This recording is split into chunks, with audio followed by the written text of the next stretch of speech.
Ngarang thagalaki Facebook post amada Hayeng state asigi Maheiroi singgi meefam pangthokkani haina phongdor liba adu leingak-na ayaba pide.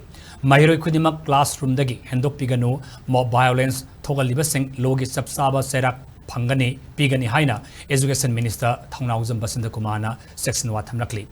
Maheiroi singgi meefam pangthokkani haina phongdor liba wafam ga mari lena nangase netai pat suthekta laiba TIPR gi auditorium da pawmi sinda wangaladuna all Manipur students kauba loop amana Hayeng ayuk pung tara tabada Dana Manjuri University ge campus da Maheiroi singgi meefam pangthokkani haina Facebook post ama thagalapa thengnare karama lufno kanana lusingbano khangdaba mioi kharena punsillaga semba loop amana Maheiroi sing sijinaduna irang sagana bahonari basi khutak telep kadabane irang hauduna Maheiroi sing yahun biganu madugi mahuta school khudimak disturbance free zone ohenduna education sakhat hanana bahona minasi DMU gi Maheiroi loop amadi Manipur gi lairiba Maheiroi loop tarukna sagot tabadanatana leingak-na ayaba pidaba meefam natragana rally asida Maheiroi amatana saruk yabiganu haina minister na khangalakle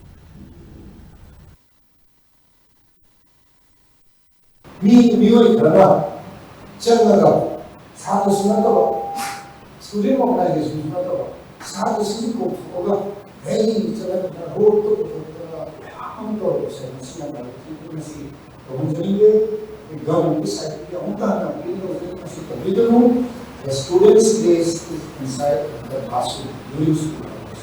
아니면 아이의 수업과 very openly help the face of the university. Legally, permission very all any meeting that was said, government was China, concern about it. But what is the big job to go enforce it the measures as well as any other measures required. However, it's hard to see so I instigators जगह full confidence classroom review education sectors free school